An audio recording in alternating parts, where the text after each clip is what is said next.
সকল বন্ধুকে জানাই স্বাগতম। তোমরা সকলে আজকে থাম্বনেল থেকে অবশ্যই বুঝতে পেরেছো আজকে ভিডিও টপিক কী হবে। এই ভিডিওর মাধ্যমে সমস্ত বিস্তারিত তথ্য আমরা আজকে জানিয়ে দেব। পশ্চিমবঙ্গে মাননীয় মুখ্যমন্ত্রী আরও এক অন্যতম প্রকল্প হচ্ছে নগরবন্ধু প্রকল্প। এই প্রকল্প চালু হয়েছে। এই প্রকল্প সম্বন্ধে বিস্তারিত তথ্য এই ভিডিওর মাধ্যমে আজকে স্টেপ বাই স্টেপ দেখে নেব। সবার প্রথমে আমরা দেখে নিই নগরবন্ধু প্রকল্প 2024। নগরবন্ধু প্রকল্প চালু হয়েছে, জানেন কি? এই প্রকল্পে কী কী সুবিধা দেখুন বিস্তারিত তথ্য।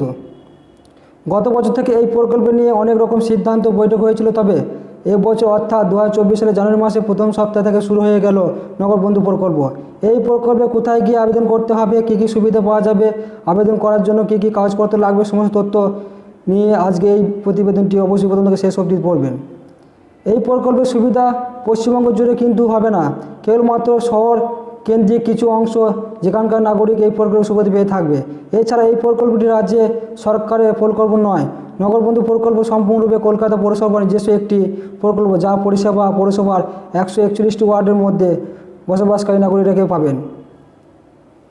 এই প্রকল্প মূলত চালু করার আসল উদ্দেশ্য হচ্ছে বয়স্ক বিশেষভাবে সক্ষমরা এই পরিষেবা পেয়ে থাকবে, যা বিনামূল্যে। এই প্রকল্প শুরু করেছেন কলকাতার মেয়র ফিরহাদ হাকিম। এই প্রকল্পে কী কী সুবিধা থাকছে? 1 নম্বর হচ্ছে কলকাতা পৌরসভা তার অধীনস্থ যে সমস্ত এলাকায় বসবাসকারীরা বৃদ্ধ এবং বিশেষভাবে সক্ষমরা এই প্রকল্পের সুবিধা একমাত্র লাভ করে থাকবে। এছাড়া এখানে জমি, মিউটেশন, খাজনা আবেদন করতে ট্যাক্স, বিভিন্ন রকম সার্টিফিকেট, লাইসেন্সের জন্য আবেদন ইত্যাদি সমস্ত বিষয়গুলিতে এই সময় লাগে, যে গিয়ে লাইনে দাঁড়াতে হয়। সেই প্রকল্পের মাধ্যমে বয়স্কদের বিনা ঝামেলা, বিনা ঝঞ্ঝাটে তাদের কাজ অনায়াসে হয়ে যাবে।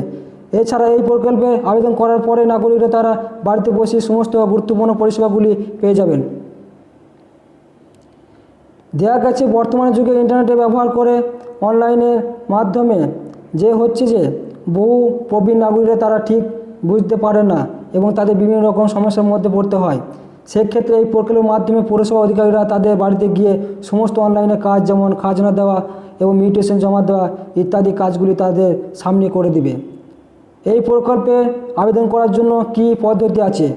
এখানে আবেদন করার জন্য খুব সহজ পদ্ধতি। একটি নাম্বার দেওয়া আছে, সেই নাম্বারের মাধ্যমেই আপনাদের যোগাযোগ করতে হবে।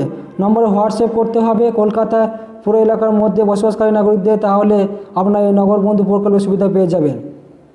সম্পূর্ণরূপে এটা কলকাতাবাসীদের জন্য, যারা পৌরসভা এলাকায় বাস করেন তাদের জন্য।